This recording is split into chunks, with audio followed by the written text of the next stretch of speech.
Habang tayo'y umiidad, hindi lamang napapagtanto natin o nare-realize natin na yung mga dating gusto natin, yung mga preferences natin ay nag-iiba. Hindi lamang yan. Dahan-dahan din nating nare-realize na yung mga nakasama natin noon ay dahan-dahang nawawala din sa buhay natin. And ultimately,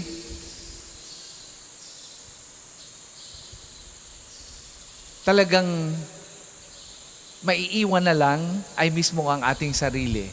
Mapag-iisa tayo. At dapat tayong maging handa sa katotohanan iyan. Dati, nung kayo siguro yung mga bata-bata pa, ang hilig nyong umattend ng party, ang hilig nyong lumabas. Ngayon, sa inyong pag-edad, tinatamad na kayo. Gusto nyo na lang sa bahay, nanonood ng TV, o nagmamarites sa Facebook. Realidad yan ng buhay. Dati gusto nyo palagi ay nagta-travel. Gusto nyo palagi ay lumalabas. Pero ngayon, sa inyong pag-edad, masasakit na ang inyong mga buto. May mga rayuma na gusto nyong tumigil na lang sa isang lugar at doon magpahinga. Ilang hakbang hinahapo na kayo, nahihirapan na kayo. Pero hindi lang yan ang ating nababatid sa ating pag-edad. Nare-realize din natin na dahang-dahang nawawala yung mga taong mahahalaga sa atin. Tingnan ninyo sa isang pamilya, kahit ang dami ninyong anak, pagdating ng araw o ngayon kayo'y tumatanda, dahan-dahan silang nawawala. Iniiwan din kayo. Sapagkat yan ang realidad ng buhay.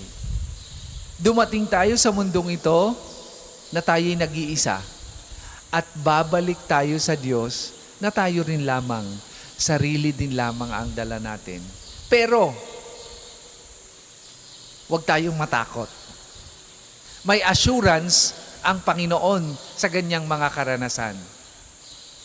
Di ba nga ang kanyang mga apostoles mismo ang nang iwan sa kanya. Kahit pa nga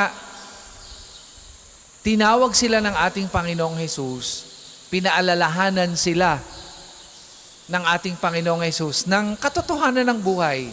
Ang sabi niya, darating ang panahon na kayo ay magdurusa dahil sa pagsunod sa akin.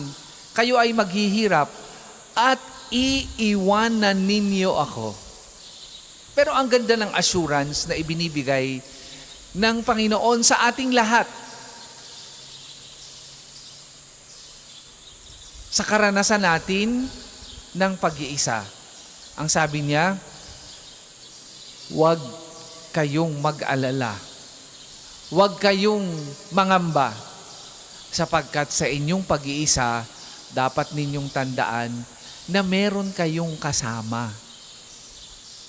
Kung iniwan kayo o kung iniiwan tayo ng mga taong dapat sanay sa ating expectation ay nandoon, merong isang Diyos na kailanman ay hindi tayo iiwan sa ating pag-iisa at dadamayan tayo sa mga oras na tayo na lamang at ang ating sarili ang ating inaasahan. At yan ay walang iba kundi ang ating Panginoong Hesus. Hindi natin pwedeng asahan yung mga taong nagsabi sa atin na sasamahan tayo hanggang dulo. Sa maniwala kayo't sa hindi, pag kayo ay pabigat na sa kanila, iiwan din kayo ng mga yan. Pag kayo ay nararamdaman nilang pahirap, pagka hindi nyo na naibibigay ang kanilang gusto, pagka nakikita nilang kakaiba ang inyong paninindigan sa paninindigan nila, aalis din yan sa inyo. Iiwan din kayo. Pero huwag kayong matakot. Huwag kayong mag-alala. Dahil may pangako ang ating Panginoong Hesus. Sa gitna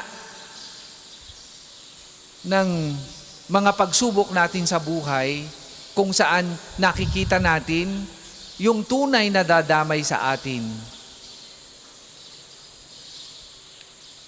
merong Diyos na hindi tayo iiwanan, na hindi tayo pababayaan, at sasamahan tayo sa ating pangungulila. Yan ang ginawa ng Diyos Ama sa ating Panginoong Hesus. And that gives us an assurance that despite of many goodbyes, despite ng pag-iwan sa atin ng mga taong inaasahan nating sasamahan tayo hanggang dulo, nandyan ang ating Panginoong Hesus. Lumapit tayo sa Kanya at hingin ang biyaya na gabayan tayo hanggang sa huli upang kayanin nating pasanin at yakapin ang mga kalungkutan na ating dinadala, ang mga sakit at hirap, ang mga pasan, ang mga problema na ating daladala na naging sanhi marahil ng ating pag-iisa. Binibigyan tayo ngayon ng ating mabuting balita ng aaliw sa ating journey patungo sa Kanya. Binibigyan tayo ng assurance na sa gitna ng ating pangungulila at paghahanap sa mga taong inaasahan natin na sasama at dadamay sa atin, nandyan ang ating Panginoong Hesus na kailanman ay hindi tayo iiwan. Kaya huwag tayong matakot na tayo ay mapag-isa sa ating pagtanda. Huwag tayong matakot na tayo ay maiiwan nila sapagkat yan ang katotohanan ng buhay. Babalik tayo sa Diyos na tayo lamang mag-isa. Iniluwal tayo ng Diyos na tayo lamang at mamamatay tayo at babalik sa Kanya na tayo din lamang. Pero ang Diyos kailanman ay lagi nating kasama at hindi tayo iiwan. At lagi tayong dadamayan sa ating pag-iisa. Nawa ang katotohanan ito at ang ating pananampalataya ay magdala sa katotohanan na ito na pwedeng ating kinatatakutan. At naway maging matapang tayo na tanggapin at yakapin ang katotohanan iyan.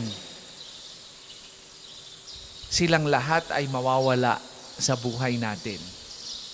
Ang inyong mga anak, ang inyong mga kaibigan, na inaasahan ninyong sasamahan kayo hanggang dulo, ang inyong mga anak na sa inyong pagtanda ay mawawala dahil may sarili din silang buhay. Yung mga taong malalapit sa inyo, na nung kayo ay tila pabigat na, ay nawala na sa inyong piling. Pero huwag kayong mag-alala. Ang Diyos, ang ating Panginoong Hesus, kailanman ay hindi kayo iiwanan.